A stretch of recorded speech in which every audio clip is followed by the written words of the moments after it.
Well, hello, and thank you for joining me.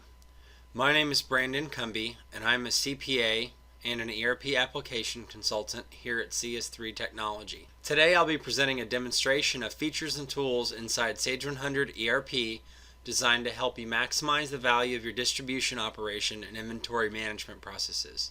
There are three main areas I will focus on today, including right-sizing your inventory, which really boils down to carrying a quantity and mix of inventory so that you can fulfill virtually every order but without excess carrying cost. Managing your order fulfillment process for optimal customer satisfaction, which in plain terms means not just having the right inventory but also having it on the right day, at the right time, at the right price. And last but not least, how you can easily and painlessly utilize the financial tools inside Sage100 to have up-to-date, accurate financial and statistical information at your fingertips to make real-time managerial decisions. Sage100 is your typical on-premise, Windows-based, perpetually licensed, tried and true, mid-sized ERP application. It's very stable, it's very trusted. The customers that utilize it are very loyal to it. The heart of a good system should leverage its customer-facing components as well as be easy to use for the end user. If all of these things line up, your ERP system should help you leverage your organizational strengths and give you a competitive edge and information that not only shows where you have been, but where you were headed. My favorite analogy here is you can't drive a car looking in the rearview mirror. You have to know where you've come from, but you need to know where you're going more. So in this demonstration here, I'm going to be focusing on the features and benefits of using Sage100 ERP. In my professional experience, Sage100 ERP is the most suited, most well-designed, easy to use, and equally robust mid-sized ERP systems for distribution and inventory management. Period. I honestly can't think of another application that fits this bill. So imagine if you always had the right inventory, and the right quantities, and the right mix. Not just some of the time, but imagine if you had the right inventory all of the time. How can I be assured that my inventory is right-sized? Alright, well, to answer that question, I'm going to get right into my demonstration here. If you will follow along, I've created a list of tasks here inside of Sage100 under the My Task tab. The first one we're going to go to is under folder 1 here, Inventory Cycle, ABC. We must have ABC classes implemented. It's a very good thing that Sage100 right out of the box does have your inventory cycle defined.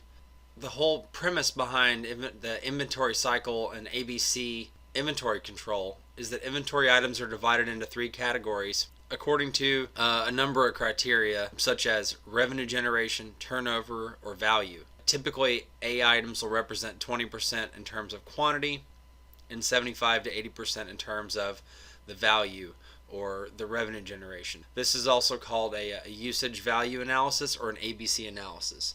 This is a very quick way for you to get a handle on what classes of inventory that you have and be able to analyze it and classify it and break it down in this regard. So this is a way to analyze your inventory that's baked right into the system. Nothing else required. So the next section here go into the reorder maintenance inside Sage100. This gives us a good way for us to be able to set a reorder points based on previously identified quantities that we know that when we get down to a certain number that we need to go ahead and place an order. On this particular item number, if we had a reorder point set at when we get down to 5 of these units, and we know we're going to have a minimum order of 10, and we want a max on-hand quantity of 25, this is going to drive our reorder points. So when you automatically hit these numbers, the system is you can set the system up to automatically create purchase orders to replenish your inventory. This feature will keep you from having stockouts. So if you place a large order that brings you below your reorder point quantity, it'll automatically create a minimum order quantity for this item. This keeps you from ordering right down to the point that you have 0, and so coupled with your lead time, it would end up in a stockout situation. This is very handy for making sure that you don't run out of inventory. the next demonstration is just looking at a quantity snapshot, knowing what you have on hand, what you have on purchase order, on sales order, back order, committed, available, shipping, and on hand less your shipping quantity. This just gives you a good idea of what you actually have on hand, what you have on the way in, and what you have on the way out. This is all built right into the system with nothing required here. The fourth item that I want to demonstrate for you is the historical aspect. If you look here under the history tab under item inquiry, you can very quickly get a handle on all of your historical movement, your beginning quantity, how much was sold, how much was received. These are ways that you can very quickly go into the system and make sure that based on this you can do a quick analysis and know that you have the right numbers on hand and that your order points are set at the correct numbers. Alright, moving right along. Number 5 here, this ties directly back to the second item that I demonstrated for you, which is the reorder maintenance screen. The numbers that are input into the reorder maintenance screen will actually help you define when it's time to make automatic reorders. So if I were to run this utility here, I can run this by the vendor, I can run it by the item code, or by an entire product line. This will go through and essentially scour that reorder point and find any items that I am below my reorder point. Go ahead and make that minimum order. It'll go ahead and create the purchase orders, and I can print those all out. And if I have it set up, that will electronically notify my vendors and just pull the inventory right in based on my reorder points and my economic order quantity. So this is a tool that's built right into Sage100. No customization is required.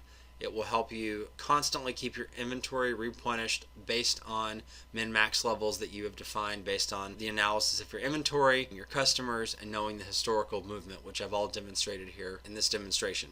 And lastly, I want to show you the auto-generate from sales orders function.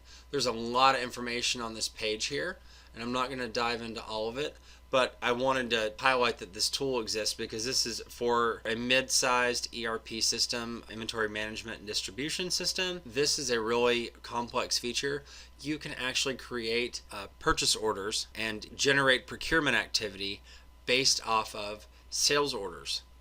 So once you have this set up that fits your particular situation, I can automatically go through and scour my sales order file and use that information of orders that have been placed to go ahead and place purchase orders to make sure that I have the inventory coming in that's going to be sold to my customers.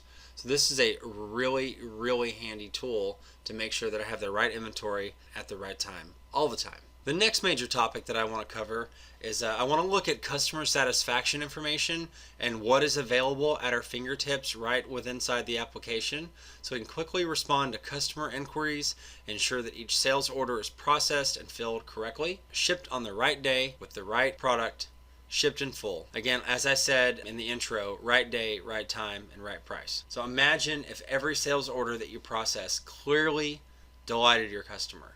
How do you ensure this? Number 1 is right at the point of entry. I think this is super important, that right at the point of entry, while creating sales orders, we can go directly, as we're putting in the items that the customer's ordering, we can go right over here to this little field called promise date, and I can select the date that this sales order is promised to the customer. Then, once these sales orders are submitted, I can run reports comparing the promise date, the fill date, as we near the promise date, so that I can use this to analyze and put additional scrutiny on my supply chain to make sure that I am bringing in the right products at the right time to meet my promise date that I promised the customer. This is crucial, is just capturing the expectation of the customer for when we're promising orders. Number 2 is, as I said, the right day and the right time, but we also want to make sure that we're delivering these items at the right price. Inside of Sage100, we have the ability to define the price levels by item pricing. We also have a way to give price breaks, markup percentages. We can change this to a cost markup percentage or whatever our pricing methodology is, but this allows us to create price levels for items. It also allows us to create customized price schedules by customer so that we are making sure that every order placed by every customer for every item is priced at the promised price, and they're working off the correct price list all the time. The third feature I want to show you in the topic of maximizing customer satisfaction is how we can track the shipping information by package so that we are linking the packaging that we are placing the orders into to a tracking number inside the system and with the carrier that it is shipped to the customer, so that if there are any mistakes or there are any issues, that we can very quickly identify the tracking numbers in the boxes that were assigned to each order by customer, and we can help them resolve any issues that they're having with the delivery of said order. And this is all defined right inside Sage100. Just one other thing here is that there are a number of add-ons, one of them being ScanForce and another one being Starship, which is a very popular combination to implement in this space, is that you can literally have a pick, pack, and ship process that is driven by a gun without having to actually access the application from a keyboard. I wander through a warehouse scanning, picking, packing orders directly from the gun without having to go back to my keyboard and consult with what's in the sales order screen and make sure that I'm hitting 100% accuracy in the pick, pack, and ship process. And lastly, I want to highlight one of my favorite features within the application, Paperless Office function. So because of the Paperless Office function, all of my journals and registers inside the system are captured in a PDF copy. So no longer do I have to go and hunt for a physical piece of paper regarding movement of inventory, receipts, sales, adjustments, transfers, or anything of the sort. The system will automatically save these in electronic documents. Now, you're probably thinking to yourself, how does that help me satisfy my customers? But the next piece is that because these documents are all created electronically, this gives us the ability to define within each customer and within each module how we communicate with the customer. We can actually send order notices, order receipts, order shipments, and invoicing electronically with links to the shipping info for online tracking directly through the system without human intervention or involving paper, which can be lost in the mail. So this is a very critical piece, the Paperless Office function, that will allow us to connect the processes that we're doing inside of the Sage100 application directly to the customer via their email address or some sort of other electronic means of communication. And we are running out of time, so last but not least, I want to highlight another great feature here, and that's our third and final segment. And we're going to look at the management level information and the key indicators, the statistical and financial data that help drive your distribution and inventory management processes to ultimately increase your business profitability.